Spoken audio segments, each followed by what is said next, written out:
को इससे पहले कि 12 बजते और तारीख बदलकर 31 अगस्त 2021 हो जाती, काबुल एयरपोर्ट से आखिरी अमेरिकी विमान ने उड़ान भर ली और इसी के साथ अफगानिस्तान में 20 साल पहले शुरू हुआ अमेरिका का युद्ध भी समाप्त हो गया।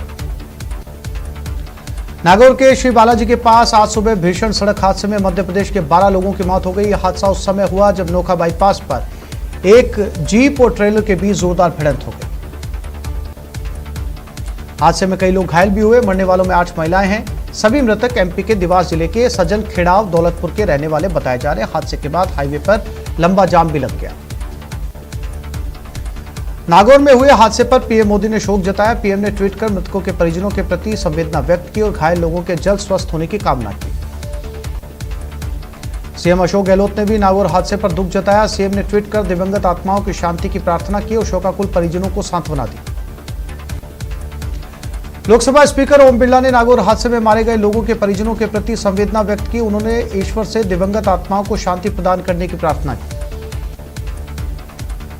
कर्नाटक के बेंगलुरु के पास भीषण कार एक्सीडेंट में 7 लोगों की मौत हो गई। सोमवार रात करीब 2:30 बजे तेज रफ्तार ऑडी कार एक पेड़ से टकरा गई। अदुगोड़ी पुलिस स्टेशन के मुताबिक 6 लोगों की मौके पर ही मौत हो गई।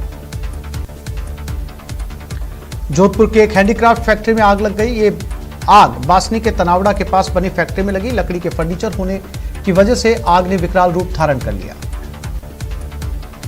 सुप्रीम कोर्ट में आज एक साथ 9 जजों ने शपथ ली। ऐसा पहली बार हुआ जब 9 जजों ने एक साथ शपथ ली। इनमें से 3 महिला जज भी शामिल हैं। लोकसभा स्पीकर ओम बिरला ने श्रीनगर में पंचायती राज सशक्तिकरण कार्यक्रम का शुभारंभ किया। शेर कश्मीर के इंटरनेशनल कन्वेंशन सेंटर में हो रहे इस कार्यक्रम में घाटी के 100 से ज्यादा पंचायत प्रतिनिधि हिस्सा ले रहे हैं। देश में बीते 24 घंटे में 30,941 लोगों की कोरोना रिपोर्ट पॉजिटिव आई। 350 की मौत हुई जबकि 36,000 से ज्यादा मरीज रिकवर हुए। केरल में हालात भयावह बने हुए। यहां बीते दिन 19,000 से ज्यादा केस आए। 132 की मौत हुई। राज्य में फिलहाल 2,10,000 से ज्यादा एक्टिव केस मौजूद हैं। मरुधरा में कोरोना के मामलों में गिरावट जारी है। 24 घंटे में 7 मामले सामने आए जबकि किसी की मौत नहीं हुई। एक्टिव केस 109 है। इलाज के बाद 21 लोग डिस्चार्ज हुए।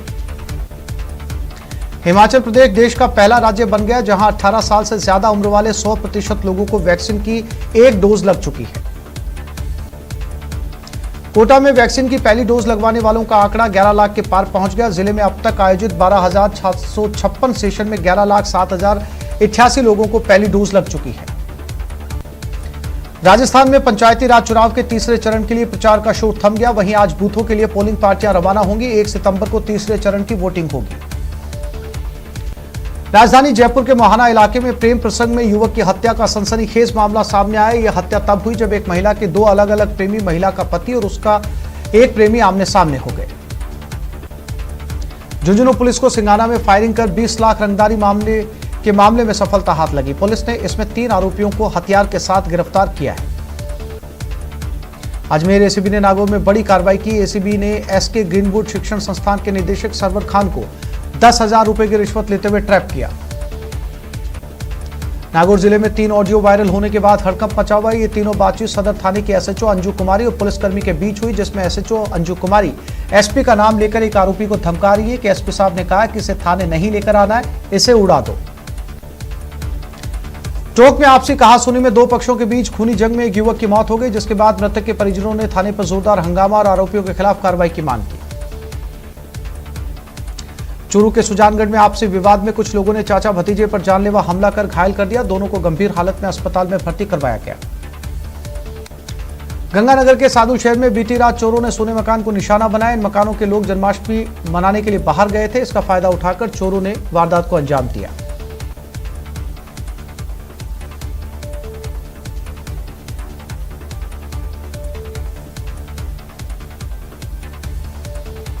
और उदयपुर के मावली इलाके में जर्जर पानी की टंकी को ध्वस्त कर दिया गया। इस टंकी से मावली इलाके में जलापूर्ति होती थी। 4 दशक पुरानी इस पानी की टंकी से 2 सालों से लगातार प्लास्टर गिर रहा था, जिसके चलते बड़े हादसे की आशंका बनी हुई थी।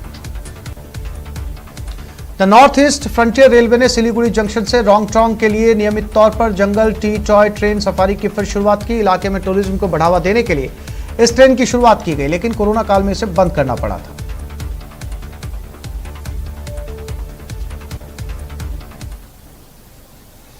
और चूरू में